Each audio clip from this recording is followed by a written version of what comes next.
पश्चिम बंगाल की सियासत से एक चौंकाने वाली खबर सामने आई है। दीदी यानी ममता बनर्जी, जिन्होंने सालों तक बंगाल की राजनीति पर एक छत्र राज किया, आज उनके पैरों के नीचे से जमीन खिसक चुकी है। जो ममता बनर्जी कल तक पूरी पार्टी की सुप्रीम कमांडर थी, आज उनके साथ एक ऐसा खेल हो गया है जिसकी कल्पना शायद उन्होंने सपने में भी ना की।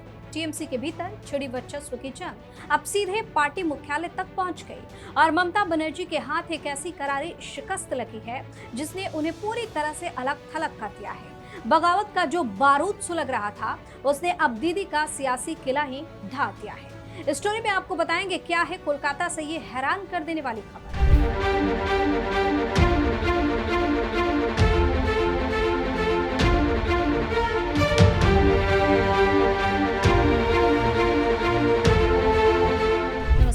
वीके न्यूज देख रहे हैं, मैं हूं आपके साथ दिव्या सिंह। पश्चिम बंगाल विधानसभा चुनाव में मिली करारी हार के बाद से ही टीएमसी के भीतर जो असंतोष पैदा हुआ था, वो कल एक बड़े सियासी ड्रामे के रूप में तब्दील हो गया। ऋतुव्रत बनर्जी के नेतृत्व में बागी गुट के नेता सीधे कोलकाता के मेट्रोपॉलिटन ईएम बाईपास स्थित टीएमसी के मुख्यालय दफ्तर पहुंच गए। ऋतुव्रत बनर्जी के साथ फरहाद हकीम, संदीप साहा, जावेद खान और अखरुंजमा जैसे कई दिग्गज चेहरे थे। इन नेताओं ने न सिर्फ पार्टी के भीतर जाकर बाकायदा एक मीटिंग की, बल्कि बाहर आते आते अपना ताला भी कार्यालय पर जड़ दिया और चाबी अपने साथ लेकर चल दिए, मानो दीदी से उनका आशियाना छीन लिया। इस पूरी उठापटक के बीच पार्टी दफ्तर के बाहर एक नया पोस्टर भी चस्पा किया गया, जिसने सबको चौंका दिया। इस पोस्टर पर ममता बनर्जी के साथ अरूप रॉय की तस्वीर लगी थी। बागी गुट का दावा है कि बीते 22 जून को हुई एक विशेष बैठक में ममता बनर्जी को अध्यक्ष पद से हटा दिया गया है और उनकी जगह अब अरूप रॉय को पार्टी का नया अध्यक्ष चुन लिया गया है। अब ममता बनर्जी की हैसियत इस नए टीएमसी में सिर्फ एक सलाहकार की रह गई है। ये पार्टी कार्यालय हमारा है, हम ही असली टीएमसी है, जोड़ा फूल हमारा चिन्ह है। अब इस दफ्तर की चाबी हमारे और नए अध्यक्ष अरूप रॉय के पास रहेगी। दिलचस्प बात ये रही कि दफ्तर पर कब्जा करने और ताला लगाने के बावजूद बागियों ने कार्यालय के भीतर लगी ममता बनर्जी की तस्वीरों और कटआउट्स को नहीं हटाया। जब पत्रकारों ने ताला लगा रहे शख्स से पूछा कि ऐसा किसके आदेश पर हो रहा है, तो उसने सीधे दरवाजे की तरफ, पोस्टर की तरफ इशारा कर दिया।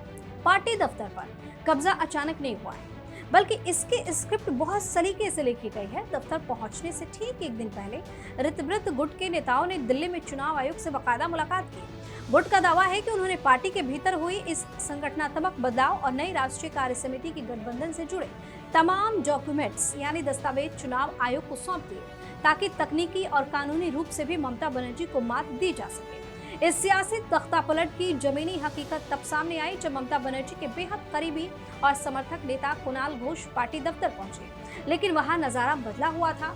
मुख्य गेट पर ताला लटका हुआ था, वो चाहकर भी अंदर नहीं जा सके। बेबसी और गुस्से में कुणाल घोष ने आरोप लगाया कि ममता बनर्जी के खिलाफ ये पूरी साजिश राज्य प्रशासन और पुलिस की मिलीभगत से अंजाम दी गई है। बंगाल चुनाव में हार के बाद शुरू हुई ये बगावत अब ममता बनर्जी के लिए एक बुरे सपने जैसी बन चुकी है। पार्टी के भीतर आंकड़ों का गणित पूरी तरह बदल चुका है और ममता बनर्जी अपने ही घर में बेगानी सी हो गई है। टीएमसी के कुल 80 विधायकों में से 58 विधायक ममता बनर्जी का साथ छोड़कर बागी गुट में जा चुके हैं। दीदी के पाले में अब महज 22 विधायक, 8 लोकसभा सांसद और 9 राज्यसभा सांसद ही बचे हुए हैं। देखा जाए तो ये ममता बनर्जी के राजनीतिक करियर का सबसे बड़ा झटका है। जिस पार्टी को उन्होंने अपने खून पसीने से सींचा, आज उसी के दफ्तर पर ताला लग चुका है, सिंबल पर दाव लग चुका है और उन्हें अपने ही सिपह सलाहकार उन्हें किनारे लगा चुके हैं। अब देखना होगा कि बंगाल के शेरनी कहे जाने वाली ममता बनर्जी इस सियासी चक्रव्यूह से बाहर निकलने के लिए क्या तरीका अपनाती हैं और कैसे बागी गुट पर पलटवार करती हैं। आपकी अपनी राय क्या है, कमेंट करके जो बताइए। चैनल को सब्सक्राइब कीजिए, वीडियो को लाइक और शेयर करें। वीके न्यूज, राष्ट्र के नाम।